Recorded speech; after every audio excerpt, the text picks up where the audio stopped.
Okay, so in chapter 2, the Apostle Paul has not shifted in the broader context, but shifted in regard to his the objects of his discussion. And what was that shift? From Gentile to who? The Jews, right? We noted in chapter 1, his discussion is in regard to them in the third person. And so what may be known of God is manifest in them. God has shown it to them, and they are without excuse. And then he switches to second person in chapter 2. You are inexcusable, O man, whoever you are to judge. And of course, we're very familiar with the text, but we get down to verse 10, and he mentions the Jew first and also of the Greek. And so there's that contrast. And then in verse 17, indeed you are called a Jew and rest on the law and make your boast in God, so on and so forth. And so he's addressing the Jews, but I think that it's important for us, and we got through verse 16, but really fast. And so we're gonna look at 12 through 16 a little bit longer. And of course that continues in the flow of thought through the rest of the chapter. But we need to remember what Paul's argument is and what it isn't. His argument is not that the Jewish problem was they thought they needed to keep what God had given them in the law of Moses in order to be right with God, because he confirms that in chapter 2. In fact, he says that God will render to each one according to his deeds, and that his judgment is according to truth, the facts of the case. And he says there's no distinction between Jew and Gentile in this. They have a distinction of law, but the general universal standard of God's judgment is based on the facts of the case. I will render unto each according to his deeds. And so he mentions in verse 12, those who have sinned without the law will perish without law, and as many as have sinned in the law will be judged by the law. And it's not saying the Gentiles don't have law, but the specific law he's considering is the codified law, the written down law, as he says in verse 29, or verse 27, written code and circumcision of the law of Moses that the Jews had. The Gentiles had a law. They were given revelation from God beyond just merely what nature expresses, as we read in chapter 1 and then what we read of in Psalm 19 and other places. But they were revealed expectations by God, and they would be judged based on that. They would not be judged based on their ethnicity or their nationality, and that's really what his focus is. The Jews think they're safe because they're Jews. And while there is certainly consideration throughout Romans and the text of the New Testament of their thoughts of self-righteousness, that in some way they can earn their salvation by the righteous deeds that they do, the ultimate focus in Romans, and especially he'll cap it off in chapters 9 through 11, is their national pedigree and their emphasis on their nationality, that they are God's chosen nation. And so even if they don't keep the law and they dabble in all of these other sins, that they're safe, where the Gentiles, who are only committing the same sins that some of the Jews are committing, are not safe because they're Gentiles. And that's what chapter 2 is really about. The emphasis is on their security, the false security that they have, and the mere fact that they have been given a codified law. Not that they keep it perfectly, but that they've been given the codified law. And he would say in chapter 3, what advantage then has the Jew, or what is the profit of circumcision? And so their thought was, the advantage is that I am judged on a different basis than the Gentiles. Not just based on whether I'm doing what God told me to do or not doing what God told me not to do, but just on the basis of I'm special because I'm a Jew. And he was essentially saying in this entire chapter, even on through the end when he starts talking about circumcision, because really verses 25 through 29 is almost mirrored of verses 12 through 16 in many ways. He's simply saying that it's not the fact that God gave you law that makes you right with him, that you're somehow protected by that privilege, even though it is a privilege, but it's not privilege in the judgment. He's going to be judging you based on whether you've kept the law. and whether you've been faithful to Him. And so when we get to verses like 7 through 10, and he talks about those who will get eternal life because of their patient continuance in doing good and seeking for glory, honor, and immortality, we're not to confuse that with Paul's hypothetical of perfection. It's the reality of how God will judge. Those people of verse 7 and verse 10 are not the people who think they can earn their salvation. It's exactly the opposite. They fully depend upon God, and so they're faithful to Him. It's actually in verse 8, those people who think in some way God owes them because they're self-seeking and don't obey the truth but obey unrighteousness. They're carving out their own path, and he'll elaborate on that in chapter 9. They're seeking to establish their own righteousness, and they're not submitting to God's way. They don't need God. They're Jews, and He owes them. And that's really the whole focus. Now, the primary consideration in that kind of pride and false sense of security is the mere fact that God gave them a law. Did that make them special in some way among the whole rest of the world? Yes. Does it make them special at the end of time when God judges everyone? No. What will matter at that time is not that God gave them the law of Moses that He didn't give to the rest of the world. What will matter is whether they kept that law, if they were faithful to God under that law. Because even though the Gentiles standing in the judgment seat, or standing before the judgment seat, is going to be judged based on whatever law they were given, they're going to be judged based on whether they faithfully walked with God in that law. And the same thing with the Jews. So that's the same. And that's essentially what Paul is saying. You think there's a giant distinction between Jew and Gentile, but in the most important matters, there isn't. There isn't at all. Both of you have law. Both of you will be judged in the same way by those laws. And then obviously the end game is you both need Jesus because all have sinned and fall short of the glory of God. But also the implication is that just like there were righteous Jews, were there any Jews before Christ came that had to keep the law of Moses because they were Jews, who did it in a humble, dependence on God way where they were faithful to Him? Any such Jew existed? Absolutely. He's not making some blanket statement that all Jews are rotten to the core, or else you could not speak of David in a positive light. Even though he had sinned, he was a man after God's own heart, wasn't he?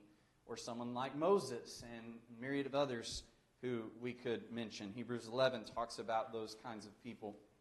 Nor can we say that all Gentiles were rotten to the core. Can you think of any Gentiles who walked with God?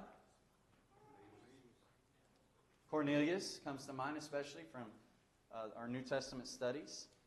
Just think about someone like Melchizedek.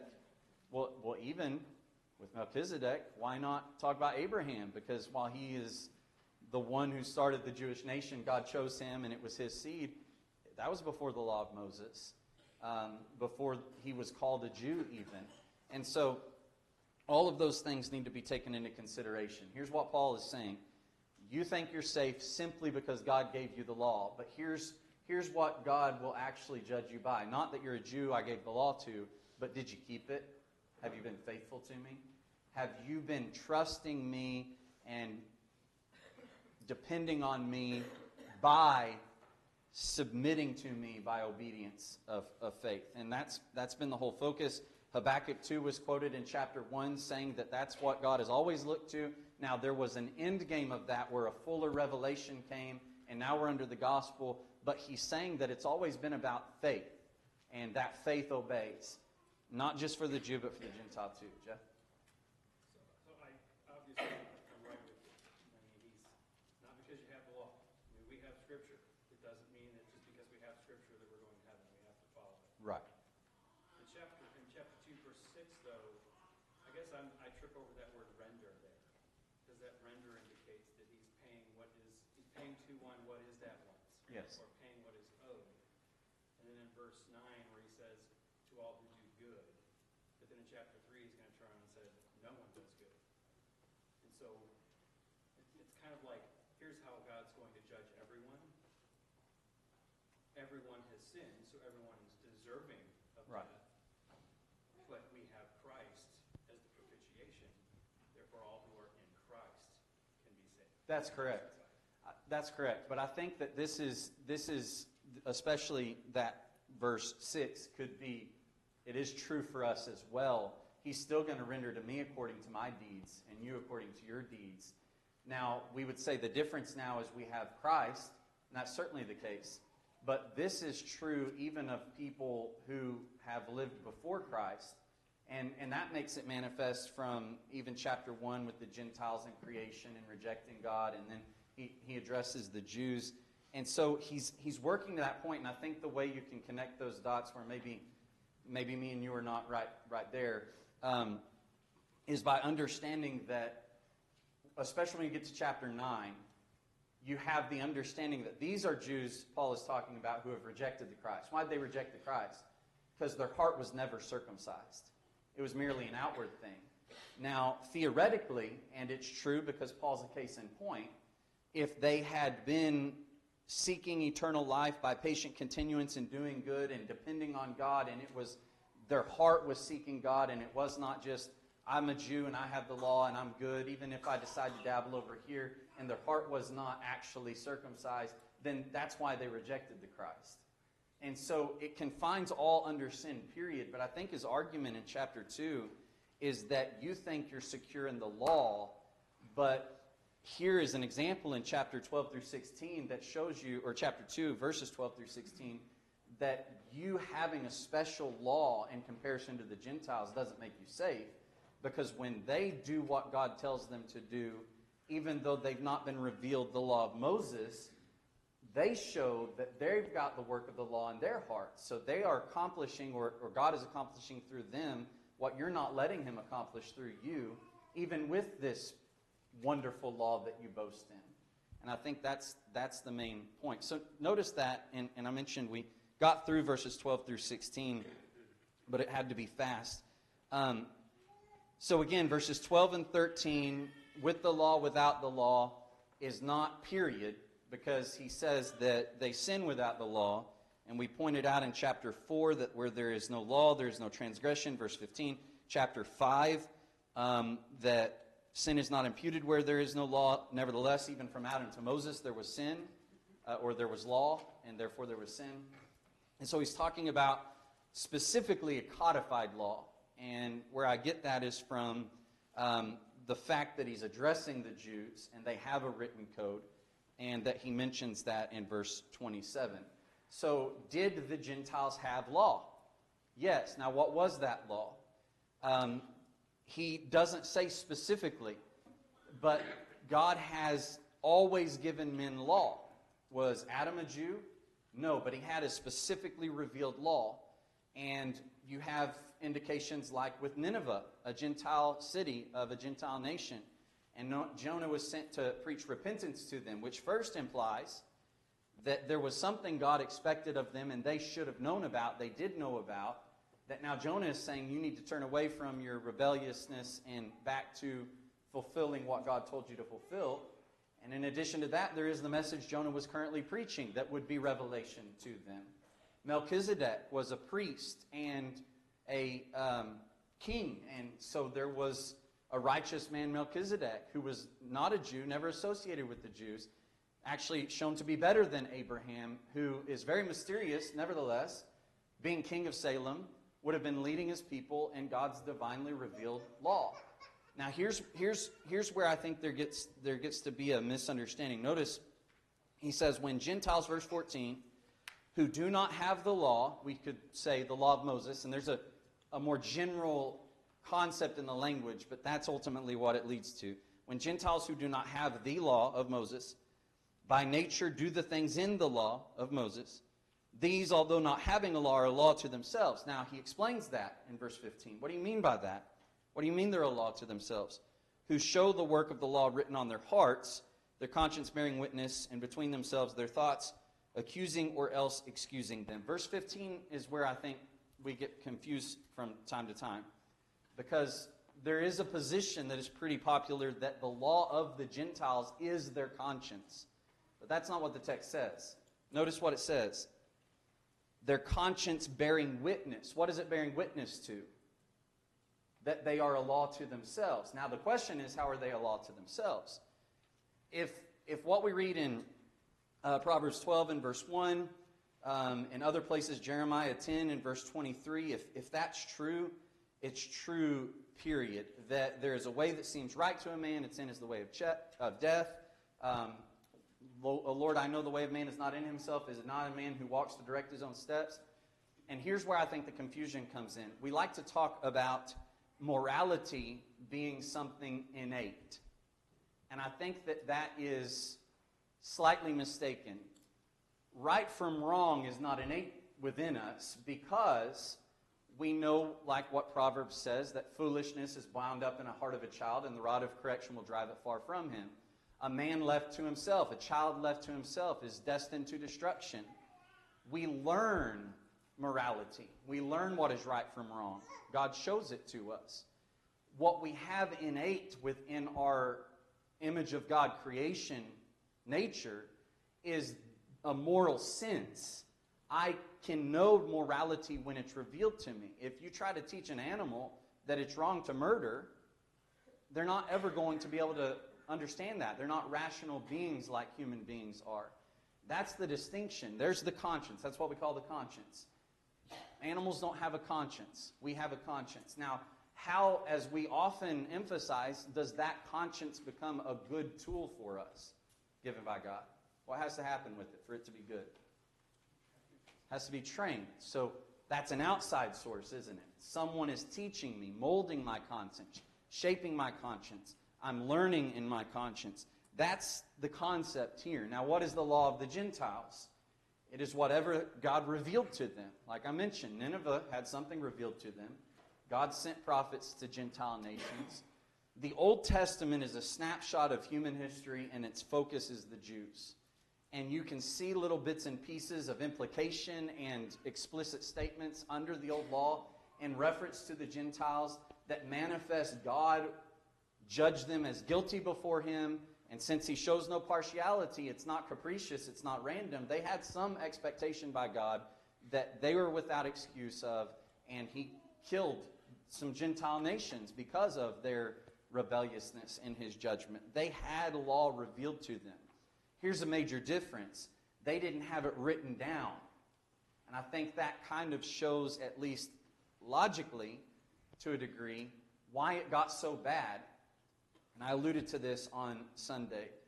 If all we have is God revealing, like, let's just say the patriarchal dispensation, He reveals His will to a family. And that family has a prodigal son that goes off, and he has been revealed God's will, and he has it. It's his responsibility to teach his children, but he goes off and starts living a sinful life, falls away, as we may say, and he has a family. Will his children be set up for obedience to God through that teaching? No, they won't. They will be at a disadvantage. Could they happen across as they seek truth? That instruction? Absolutely. God has promised that if we seek Him, we will find. And that's not just a snapshot position for now. He always wants men to fear Him and keep His commandments, whatever those may be. And so, as you see this, God gave them over in chapter 1. God gave them over. God gave them over. It's not for one generation. It's for the Gentiles, period, across human history. And there's a reason why it got so bad, because they continually rejected God. And if you have someone who is in a city or a nation that is godless, they will not be taught God. It doesn't mean that they can't see what is happening in contradiction to the truths they do know and then seek God and find Him, but it does set them up at that kind of disadvantage, if you will, and proclivity to failure. And so that's the point here. They had law. It wasn't written down like the Jew, and maybe that's one of the advantages. Josiah found the book of the law, and they were able to read through it cover to cover and realize there's a lot of things we hadn't been doing, and now we can do them because we have it explicitly written down for us. And so they don't have that specifically revealed to them in the way that the Jews do, but they have law. Now here's this idea, the work of the law written on their hearts. That word work is not plural, is it? It's singular. The Analytical Lexicon of the Greek New Testament gives a definition, and it depends on context what definition fits. But I believe he's using work here, singular, as anything achieved or made as the product of an action or process. Why does God give us law at all? We're under the law of Christ now. Someone says law is bad. Well, why do you give us a law now? We know God's righteousness. Yeah, he's revealing himself to us in law. And you are made in my image. Well, how does that work? This is how I want you to live. Now, is that just a checklist at any moment? Even under the law of Moses, was it supposed to just be a checklist? What did he want the Jews to do with that law? Or want that law to do to the Jews? Yeah, bring them to repentance. Their heart. Circumcise your heart. You need to really belong to me. So sincerity, faithfulness, devotion, dependency, all of those things we emphasize under the law of Christ. He's always wanted people to follow him with their whole heart, their whole mind, their whole will. And so it's no different for the Gentiles. Now notice at the end of chapter 1, he mentions all of these lists of sins. And then at the start of chapter 2, he says, you're judging them for doing the same things you're doing. So those are negative things. So the Gentiles were not to covet. Part of the Ten Commandments for the Jews was to not covet. You shall not covet. Now, if there are negatives given to the Gentiles that are the same as some negatives given to the Jews, you think there's positives given to the Gentiles that are the same as some positives given to the Jews? The same thing with us. Do we have to do things or have to refrain from doing things under the law of Christ that were the same as under the law of Moses? Yeah. Covetousness is one of them. Adultery is one of them. Loving God with all our heart, soul, mind, and strength is one of them. That's an Old Testament scripture that is applied as the law of liberty under the New Testament to James. The second is like it, love your neighbor. That's the royal law of James chapter 2. And so when he says that they don't have the law, he's saying they don't have the law of Moses. But they are taught justice. They're taught mercy and compassion. Micah 6:8, they're taught to walk humbly with the true God, not idols. They're taught not to covet. They're taught not to deceive. And so when you Jews who are given those things in the law of Moses do them and think somehow you're off scot-free because God gave you that law, even though you're breaking it through and through, look at the contrast between that and the ones who didn't get the law of Moses and are keeping it better than you are. Even though it's not their law, there's those overlaps. Does that make sense? That might not be how you've always looked at this passage. It's how I see the argumentation in it from Paul in those writings. Trevor? I think one of the things that kind of stands out is the argument that the Jews make versus what he's saying here is they're treating law and morality as two different things, which in essence, morality is following God's law. We only have morals because God said this is what was right and wrong. Yeah, true. So if you use them synonymously, it all makes a lot more sense. That Sure. They have laws, their moral is the same as our moral because we follow the laws given. And that's a good point. And that's something that we got to be careful about. But it is true what you're saying. I mean, we categorize things sometimes, ceremonial laws, moral laws, and it helps us file them away and understand them. And there's that universal sense of morality that it's regardless of who you are and when you lived, there are certain things that are always moral or always immoral. And that's certainly a good way of thinking about it. Because when he says they show the work of the law written on their heart, he's not saying that they're offering the same kind of sacrifices or going through the same kind of feasts that the Jews are, but they are keeping the law in the sense of mercy, love, compassion, walking humbly with God, all those kinds of things too. Yes? One thing that's always struck me a little bit, I've wondered about, is when Jonah went to preach to Nineveh. God was going to destroy Nineveh. They quickly repented, and compare that to Egypt, which did not when Moses went. It kind of makes me wonder, has God sent other prophets at various times that we just don't have a recorded of, and to give a moral code to people. Possibly, but I'm not going to speak Yeah. on silence, you know. And that's the point. It's 100% clear that God still had dealings with the Gentiles even when he was the God of the Jews. There were definitely differences. They were his nation, but everyone was his because he's the God of all creation. And so he didn't just, when it talks about he left them to themselves, it implies that at once they weren't. So chapter 1 is talking about that God revealed himself to him. If there was any Gentile who did not follow the flow and went against the flow, he had the capability of living faithfully before God. That required revelation. How many prophets were sent to how many cities and when and where and all that kind of stuff is not something we're given to know. Real quick, and then we'll get moving. I love the conversation because I love digging in the weeds sometimes. But the point he's making, Jew, Gentile, under the law of Moses, outside the law of Moses, you can't be saved outside of Christ. Right. Plain and simple. That's what Yeah. he's building to. Regardless of what your circumstances have been, you are in sin if you are out of Christ. Yeah, absolutely. Absolutely. And that includes this idea of faith and faithfulness, which if you've been faithful to God, you've been following him in your heart the way that he requires, then when Christ came, it wouldn't have been a question for you. You would have followed him immediately. And yeah, he's leading up to that in chapter 3, that look, all have sinned and all need Jesus.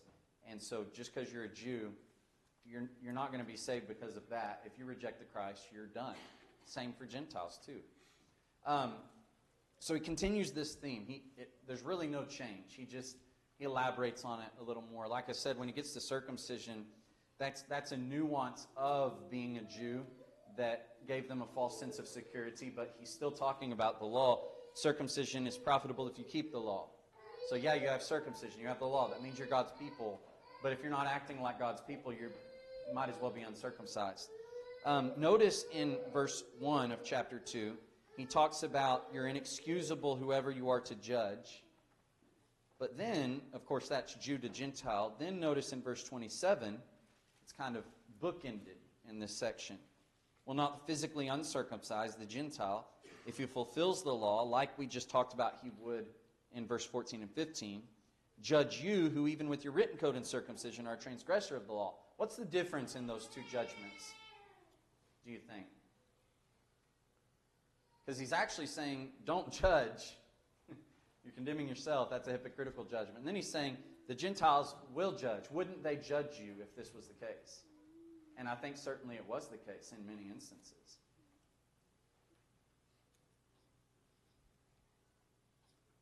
So you got the Jew judging from pride.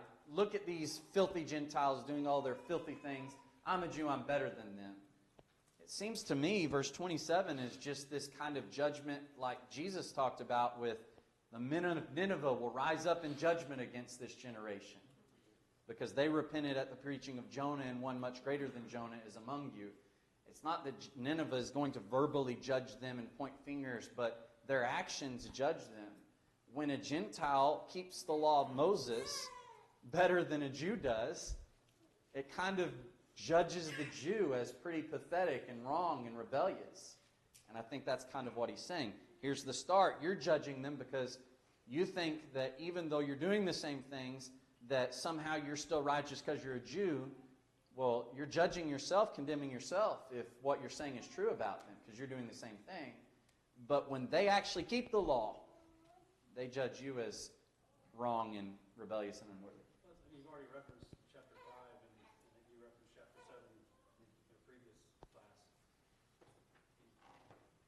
The law, yes, it gives the Jews an advantage. It doesn't make them better off. Right. In chapter 5 even says when the law came, sin abounded all the more because it was more obvious what sin was because it was so written out what sin was. Yeah. And so it's almost like, you're not going to be able to come up with it yourselves. Even if I give you specifically what you have to do under the law, you're going to fail there too. Again, it's all pointing at Christ. And I think he gets to, I can't remember if it's verse 19 of chapter 3, where he says, he's basically position where we have no argument. Every mouth will be shut. Right. There's nothing you can say to defend yourself. Your only hope is in Christ. Yeah, absolutely. They're all have sinned, and that, you know, and that applies even when he's talking about Abraham in chapter 4. He had sinned many times, but he was righteous by his faith, and it was the same kind of faith that was described in chapter 1 with Habakkuk, who was already a child of God, an Israelite, who certainly had sinned before because he's a human being, but he was faithful, and God said, you got to keep being faithful to me. And the same concept as someone who is by patient continuance doing good and seeking for that praise of God, as he ends chapter 2 with, not the praise of men or not the praise from self. And so that's really, you can't be righteous by the law of Moses because it doesn't have that sacrifice in all of sin. And he's going to build up to that, of course. So he says in verse... God saw the Genesis chapter 22, Abraham, all the way back in Genesis chapter 12. I mean, he knew where Abraham was going to be. And he said, and I mean, it's interesting how the language changes there. You know, initially he makes the promises and says he's going to do all these things for him. But in chapter 22, when he actually is going to go through with sacrificing Isaac, which would be the ultimate seemingly challenge to God's ability to keep his promise. That's when God says, because you have done this, because you've not withheld your son, I will keep my promises to you.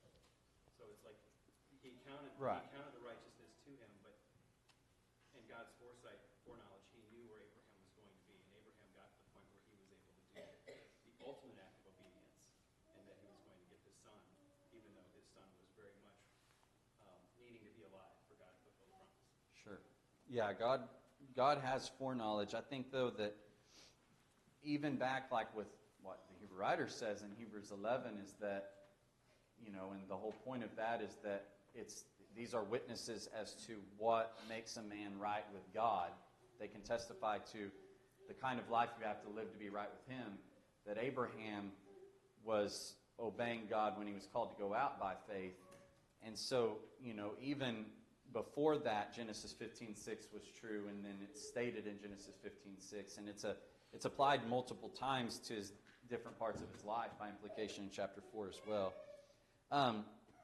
So verse 17, he elaborates on this kind of pride that these people have, the Jews have.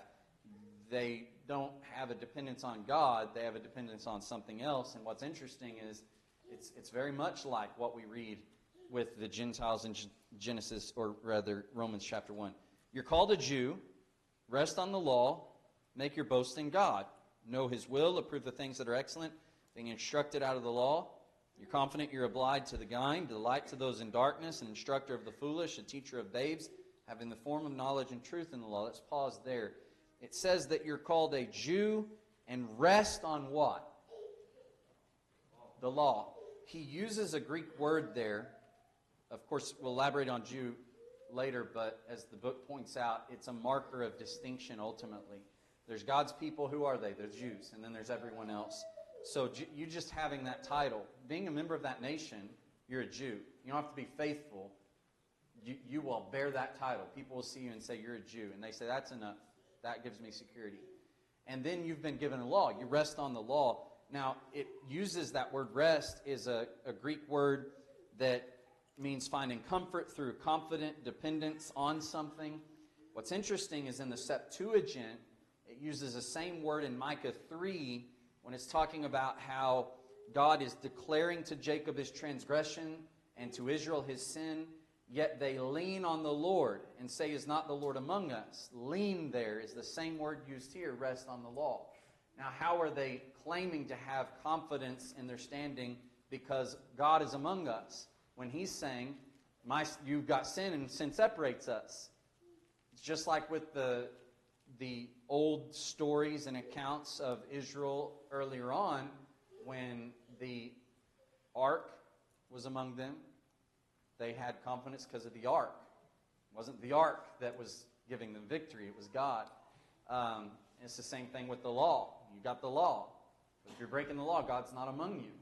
You got the temple, Jeremiah 7, where they say, I'm released to perform all these abominations simply because I can come and make a sacrifice. God's among me. God's among us. That's not how it works. You rest on the law. That's what he's saying. Not because you're keeping it and you're confident that you're being faithful to God or that you're keeping it perfectly even, but that I just have it. I know I'm not walking in it, but because it was given to me, I'm good. And I know it. He says you know it. And you can instruct others that don't know it, the foolish, the babes, those in darkness. And, of course, that would represent primarily Gentiles who don't have that law. And remember what Jesus said about the Pharisees and scribes in Matthew 23? They travel land and sea to win one proselyte. And when he is won, you make him twice as much a son of hell as yourselves.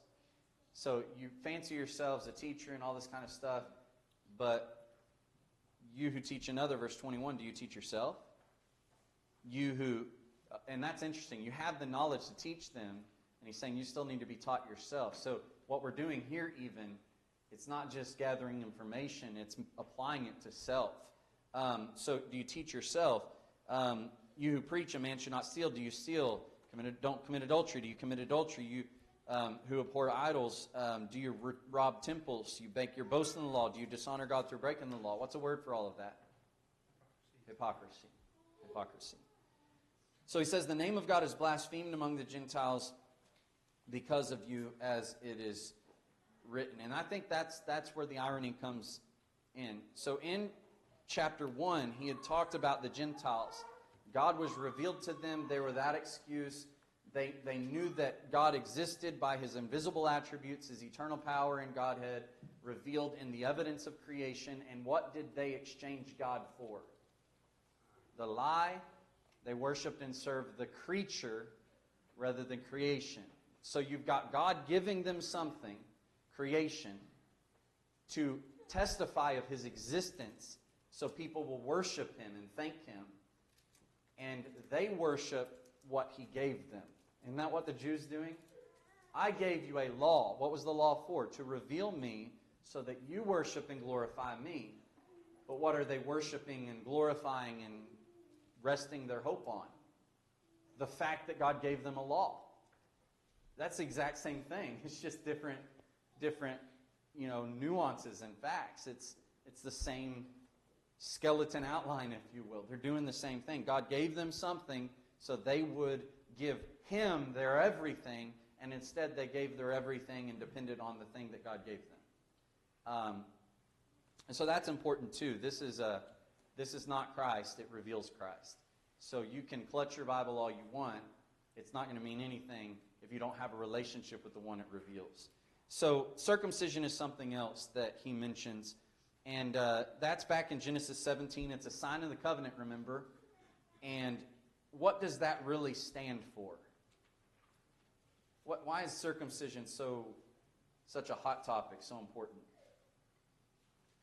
You are in covenant relationship with him, but what would that require of you? And circumcision really is the start of it.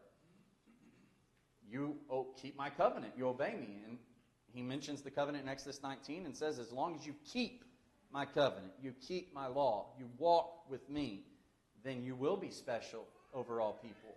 And that's why he makes that parallel. It's only profitable if you keep the law. Well, what do you mean? And he says a lot of the same things in 12 through 16. He's just using circumcision now.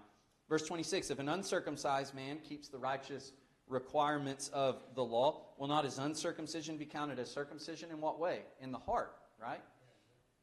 It's not that there's some physical change in him. Well, not the physically uncircumcised, which, interestingly enough, that physically is thusis, the same word for nature back in verse 14. They have not been revealed and have not been circumcised based on the habits of what has been revealed to them. In this sense, what has not been revealed to them. If God told the Gentile to be circumcised, that would have been something they needed to do. He's uncircumcised, not just in the flesh, but because God didn't require him to. If he fulfills the law, won't he judge you even with your written code and circumcision are a transgressor of the law? And we talked about that. Yeah, he shows that he's keeping it better than you are. And then notice in verse 28, he is not a Jew who is one outwardly. Nor is circumcision that which is outward in the flesh, but he is a Jew who is one inwardly. And circumcision is that of the heart, not in the spirit, or in the spirit, not in the letter, whose praise is not from men, but from God. Remember what Jesus said about Nathanael. Behold, an Israelite indeed, in whom is no deceit. Now, Israelite, Jew, not the same, but referring to the same people. And he was saying that Nathanael, he's circumcised in his heart. He's really a faithful Jew. He's saying it doesn't matter if you are of the physical bloodline or if you are circumcised in your flesh, if your heart is not circumcised, if you're not following men. And he kind of makes a play on words with whose praise is from men and not from God, because Jew comes from Judah, which, remember when Leah named Judah, it was because it means praise, and she praised God for that. And so this idea is that you receive praise, much like Jesus said in John 5 to the Jews, you receive honor from each other because you don't love God. But the one who actually belongs to God is not belonging to God based on whether he's a Jew or a Gentile, circumcised or uncircumcised, has been given the law of Moses versus hasn't been given the law of Moses. He is a child of God, or belongs to God, rather, based on whether he's faithful to him. And as we've had pointed out several times, all have been shown that they have sinned against God at one point or another. And before Christ came, the people who didn't get to see his day, if they were faithful to him, are right with God, not by virtue of their perfect keeping of the law that they're under, but by virtue of their sins being forgiven based on faith in God who gave the sacrifice of Christ. But now, he's here and you're still rejecting him. You can't do that and be right with him. And if you were ever actually faithful, then you would have accepted God's Son. We'll get to chapter 3, Lord willing, on Sunday.